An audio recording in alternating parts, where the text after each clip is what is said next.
Up করি, dress up করার পর আমার আম্মুকে সালাম করি। যেহেতু আমার আব্বু নাই, আম্মুই সব, তো মজাই খুব। অনেক ছোট ছোট আমাদের ভাগনা ভাগ্নিরা ওরা সবাই আসে, খালামণি বলে জড়িয়ে ধরে, খুব মজা লাগে। আজকে এই যে আমাদের আলো ছায়ার আয়োজনে আমরা যে একসঙ্গে হতে পেরেছি চারজন, এটা তো আমাদের জন্য একটা বিশাল পাওয়া, দর্শকদের জন্য একটা বিশাল পাওয়া। আপনাদের অনুভূতিটা কি একটু জানতে চাচ্ছি। আসলে আমরা তো কাজ করি সব সময় একসাথেই, আমাদের প্রতিনিয়তই দেখা হচ্ছে শুটিং ফ্লোরে, তারপরে কোনো অনুষ্ঠানে, দাওয়াতে।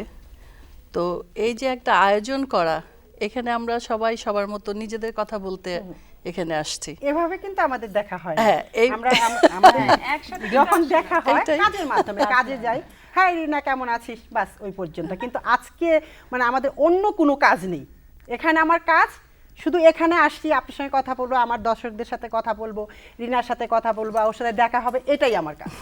মানে এইটাই আমার খুবই ভালো লাগে। এমনিতেও তো আমরা আসলে যখনই কাজের মধ্যে দেখা হয় বা সবকিছু হয়, কথা হয়, দেখা হয়, আমরা কিন্তু ফ্যামিলির মতোই থাকি। তবে সবচেয়ে একটা মজার ঘটনা হলো যে আমরা চারজন যে একসাথে, এরকম কিন্তু কখনো পাইনি। শবনম আপা, আপনার জীবনে আপনি এই যে খল চরিত্র, হ্যাঁ আমাদের ভিলেন যেটাকে বলে, মহিলা ভিলেন, এখানে কি আপনি ইচ্ছা করে আপনার আগমন? মানিকগঞ্জ আমার বাড়ি, আমাদের মানিকগঞ্জে বেউথায় প্রচুর শুটিং হতো। তা আমরা শুটিং দেখতে যেতাম, স্কুল পলায় পলায় সব শুটিং দেখতে যেতাম। আমাদের একটা সিনেমা হল ছিল, তৃপ্তি সিনেমা হল, আমরা সেখানে বই বিক্রি করে করে ছবি দেখতে যেতাম। তো তখন থেকে একটা চিন্তা ভাবনা ছিল যে সিনেমায় যেতে হবে, নায়িকা হতে হবে, ভিলেন হতে হবে, সেটা কোনো বিষয় না, বিষয় হচ্ছে ওনাদের কাছে যেতে হবে। তারপর আমরা যখন যাইতাম, শাবানাপা শুটিং করতেন বা বিভিন্ন জনের শুটিং করতেন, আমরা হয়তো গেলে এই তোমাদের বাসায় পেয়ারা আছে, তোমাদের বাসায় বড়ই আছে, নিয়ে আমরা দৌড়ে গিয়ে দিতাম। এই যে মানে মনে হয়তো যে আমরা কবে তাদের মতো হব। তো যখন আমি চলচ্চিত্রে আসছি, আসার পরে আমি অবশ্যই হিরোইন হয়ে এসেছিলাম আগুন পানি ছবিতে। তারপরে আস্তে আস্তে আমি খল চরিত্রে কাজ করতেছি, বিভিন্ন রকম চরিত্রে। আমার অবশ্য অনেক সৌভাগ্য, নাটক এবং সিনেমা মিলিয়ে আমি অনেক রকম চরিত্রে অভিনয় করতে পেরেছি। আর আরেকটা জিনিস হলো, যেমন ধরেন ভিলেন করতে গিয়ে যেটা হয়েছে যে সবাই যেরকম দুলারি আপা বা রিনা আপা বা নাগমা যেরকমভাবে ভিলেন করেছে, আমি আবার ছেলেরা যেরকম ভিলেন করে সেরকম একটা ভিলেন করেছি। আর যদি কোনদিন মাই খেয়ে আমার সামনে আসোস, আমি তখনই ঘা ফাটা করে দেবো।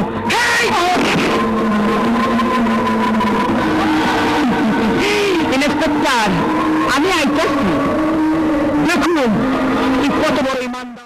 দূরে থেকে আমাদের দেখলে বলে যে আপনাদের দেখলাম এত সুন্দর কথা বলেন সামনে, আর আপনাদের যখন আমরা পর্দায় দেখি তখন মনে হয় যেন একদম চুলে ধরে টানি। তো এটা আমাদের চরিত্র, আমরা সেই চরিত্রটাকে ফুটিয়ে তুলতে পারি দেখেই আমরা দর্শকদের কাছে ডাইনি হয়ে বেঁচে থাকি। এখন আমরা রাস্তায় বের হলে কি বলে, ওই যে ডাইনি যাচ্ছে। আশ্চর্য, একটা মানুষ কি করে ডাইনি হয়, কিন্তু আমি তো ওই চরিত্রে ডাইনি। আমার সারা জীবনের স্বপ্ন ধূলিসাৎ করে দিছে ফকিন্নির বাচ্চায়। বৌমা, ছেলের সুখেই মায়ের সুখ, এইটাই নিয়ম।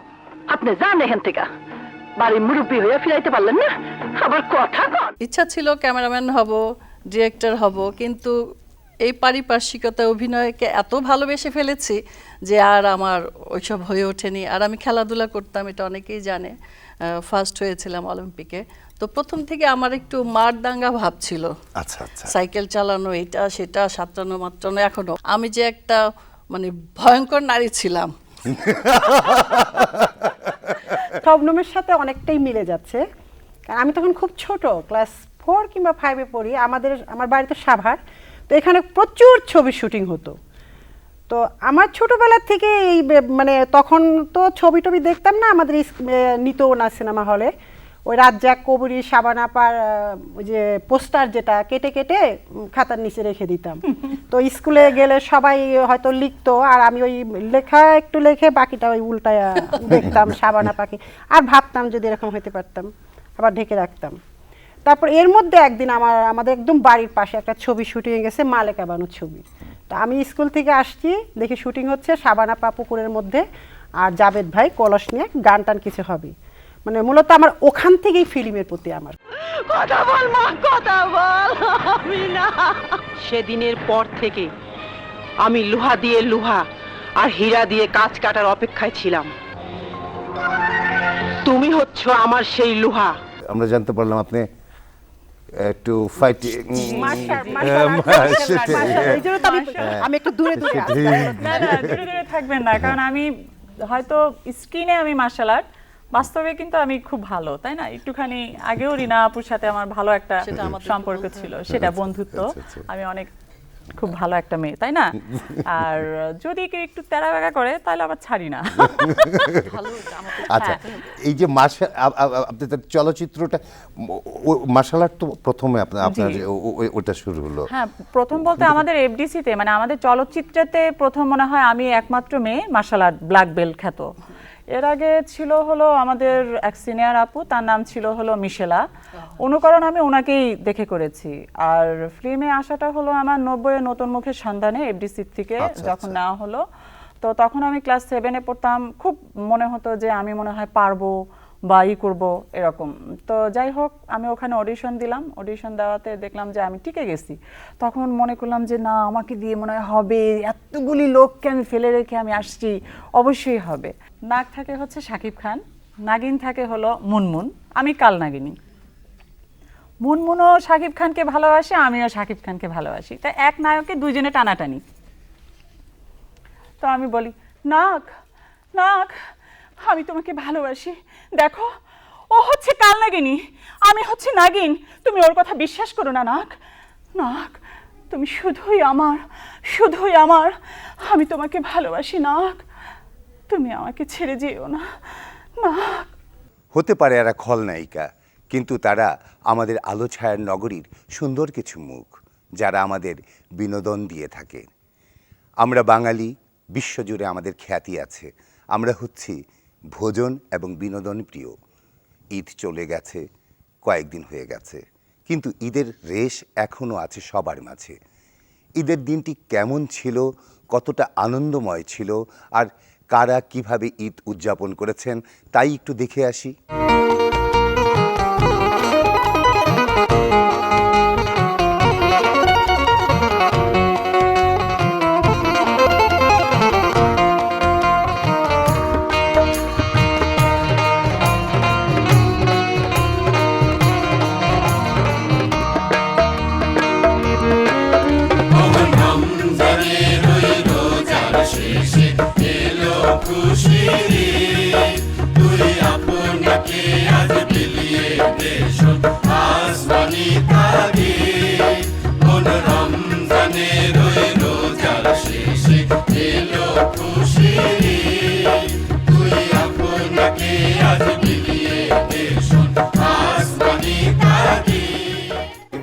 পুরো দল বল নিয়ে আসলাম, কিন্তু আমরা সবাই চলে আসলাম একেবারে আপনার বাসায়। আরো বেশি যে সবাইকে নিয়ে একসাথে বসে কথা বলা, আড্ডা দেওয়া, এটি ছোটবেলায় কিভাবে ঈদ কাটাতেন? ছোটবেলার ঈদটা ছিল অনাবিল আনন্দের। যখন ঈদ আসতো, আসলে নতুন জামা কাপড়ের জন্য অপেক্ষায় থাকতাম, কবে একটা নতুন জামা কাপড় দিবে। আর কি যে ভাল লাগতো এই নতুন জামা কাপড় পরে। আমরা এই ছোটবেলায় বন্ধু বান্ধবের সাথে আড্ডা দিতাম, হইচই করতাম। আর ঈদের জামাটা ছিল একটা লোভনীয় জিনিস।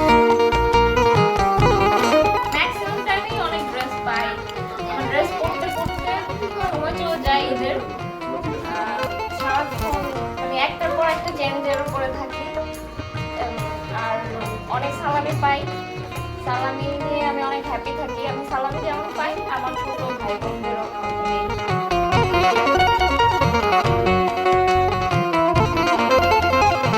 ঈদের আনন্দ এতটাই আকাঙ্ক্ষিত যা আমরা ঢাকা শহরের চিত্র দেখে বুঝে নিলাম। আহা, এমন চিত্র যদি সারা বছর থাকতো, কতই না আনন্দে আমরা দিন কাটাতে পারতাম এই রকম ছন্দে ছন্দে।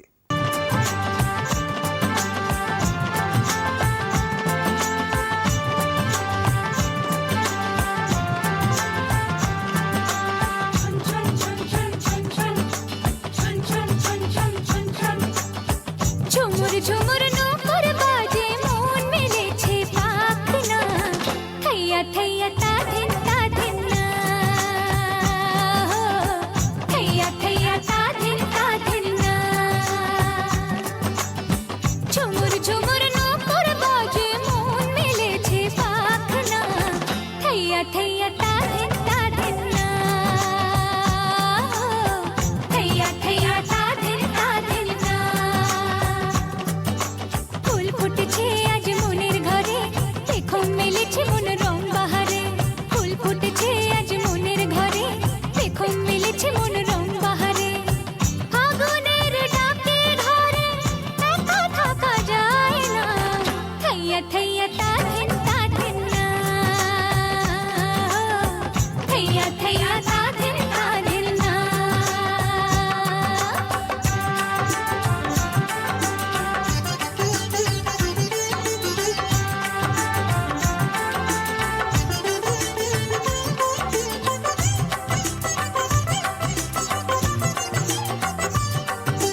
ঈদের সময়টা শহর ছিল একেবারে ফাঁকা, তার মধ্যে নানান খাদ্যের আয়োজন।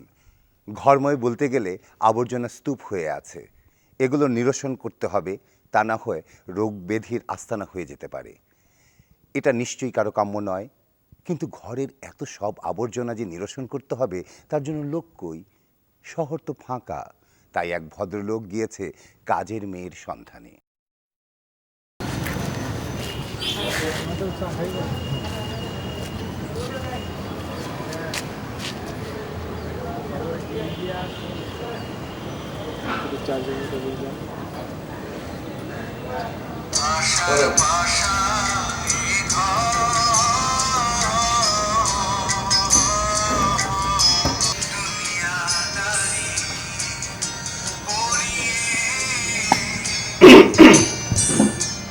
কি জন্য আসছেন? জি এটা তো বুয়া সমিতি না? ভুয়া সমিতি না, ভুয়া কল্যাণ সমিতি। ও তা আপনি কিসের জন্য আসছেন? জি আমি মানে এটা এটা কাজের এটা। আচ্ছা বসেন। ধন্যবাদ। এবার বলেন। আসলে আমি আসছিলাম একটা কাজের বুয়ার জন্য। বুয়া? বুয়া মানে? আচ্ছা বলেন তো বুয়া কাকে বলে? কেন ওই যে মানে ঘরদোর পরিষ্কার করে, মানে জামা কাপড় ধোয়, ওই রান্না বান্না করে, তাকে কাজের বুয়া বলে। কথাটা ঠিক বললেন না। তাহলে সঠিকটা কি? যারা সংসারে সহকর্মী হিসাবে কাজ করে। সে একই কথা তো হইল। এক হইল কিভাবে? আচ্ছা কোন গরুর মাংস আর খাসির মাংস কি এক? না না না, তা হবে কেন? হ্যাঁ, তাহলে এইবার লাইনে আইছেন। আপনি যদি একজন গৃহকর্মীরে বুয়া হিসাবে গণ্য করেন তাহলে তো আপনার ভিতরে একটা বদ আচরণ সৃষ্টি হবে। বাহিরের লোককে আপনার সংসারের একজন সদস্য মনে করেন তাহলে তার প্রতি একটা দায়িত্ববোধ তৈরি হবে। এতে করে ওই বুয়া আনন্দিত হবে এবং কাজ করতে উৎসাহ পাবে। হ্যাঁ ঠিক আছে, কিন্তু দেখেন। শুনেন, আরো আছে। অনেক ফ্যামিলিতে এদেরকে মোটা চালের ভাত দেয়, বাসি তরকারি খাইতে দেয় এবং রান্ধন করে শুইতে দেয়। এইসব চলবো না। দেখেন আপনি যাই বলেন, দয়া করে আমাকে একটা বুয়া। আবারও বুয়া বললেন? আপনি তো ইন্টারভিউতে ফেল মারলেন। এখন যান, গৃহকর্মীর সম্পর্কে ভালো করে জ্ঞান অর্জন করে আমাদের এই বুয়া কল্যাণ সমিতিতে আইসেন, আমরা ভাইবা দেখ।